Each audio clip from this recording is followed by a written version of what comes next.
Hi, I'm Matt. I lead product management here at Livefront, and today I'm here to bring you the 7th installment of our series relating to bringing a new mobile product to the market. We're calling this series 0 to 1 with Mobile, 7 Lessons for Bringing Your Mobile App to Market. Today's lesson is all about communication. We talked earlier in episode 1 about the importance of product manager communication, and today we're going to lean into that topic a little bit deeper. We call this lesson, Bring Your Organization Along for the Ride. So what does it actually mean to bring your organization along for the ride?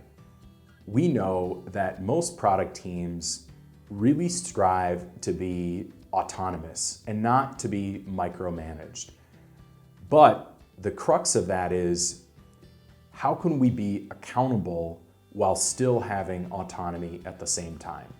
And hopefully this lesson will bring some insights into that problem. When launching a new mobile app or a new digital product for that matter, here are 3 tips that we've found to be really successful for ultimately achieving this balance of being accountable to the broader organization, but also being autonomous so that our product team is empowered to make the day-to-day decisions that ultimately shape the product. So we have 3 bits of advice for product teams that are looking to achieve this balance of being accountable to the broader organization, but also being autonomous so that they are empowered to make the day-to-day decisions to move the product forward. Our first bit of advice is put your team's progress in the hands of your stakeholders. And this can mean different things in different organizations.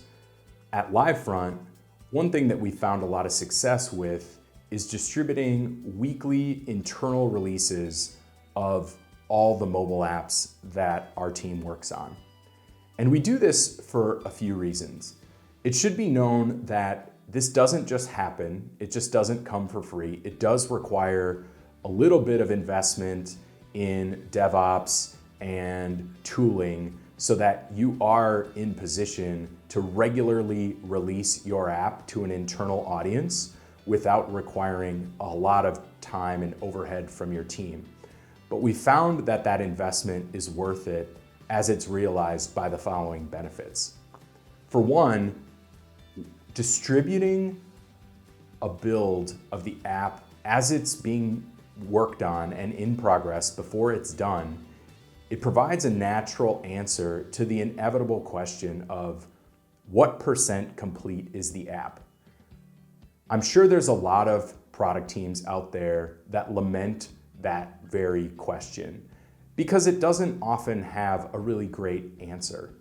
But by, in a really tangible way, putting your team's progress in the hands of your internal organization, that then becomes your answer.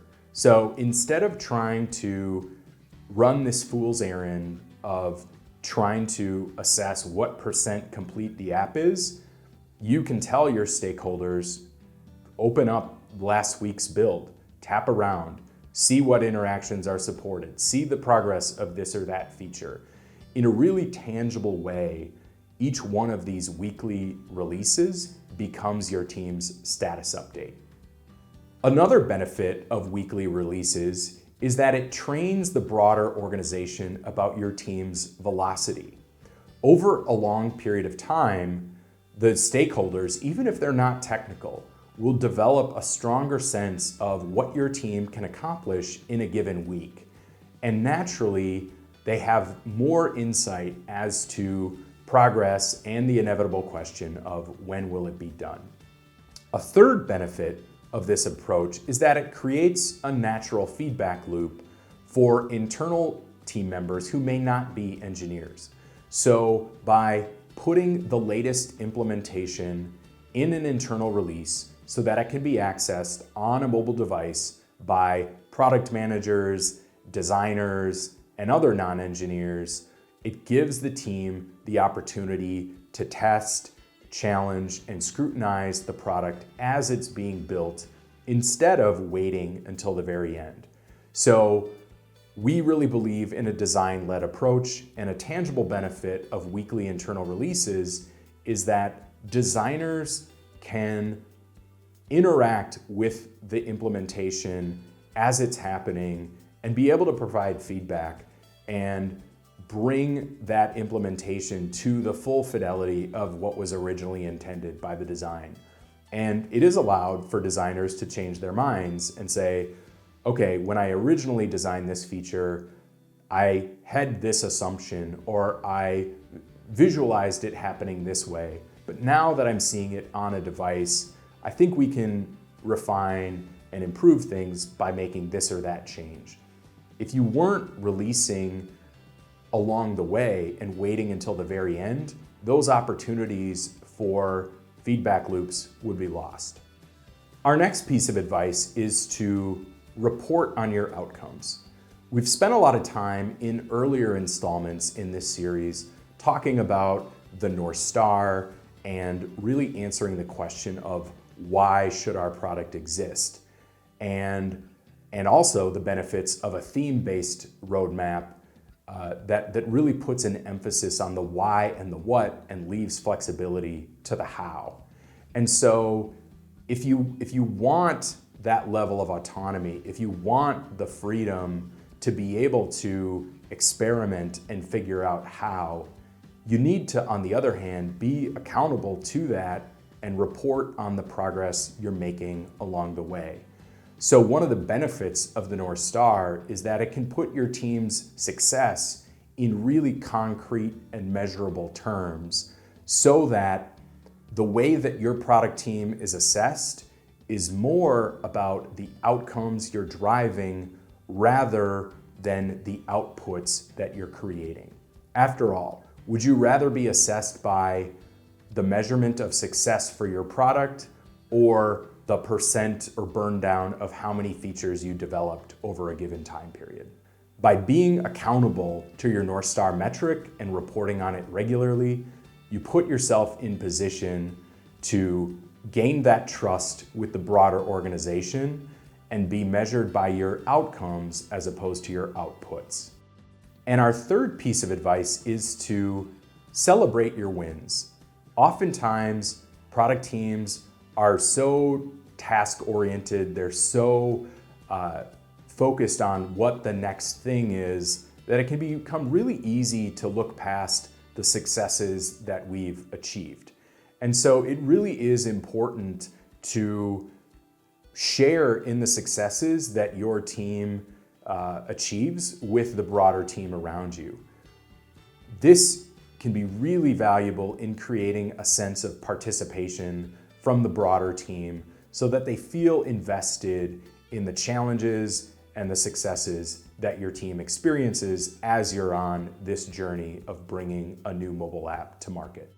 So there you have our 7 lessons for bringing a new mobile app into the world. Lesson 1, draft a quarterback you trust.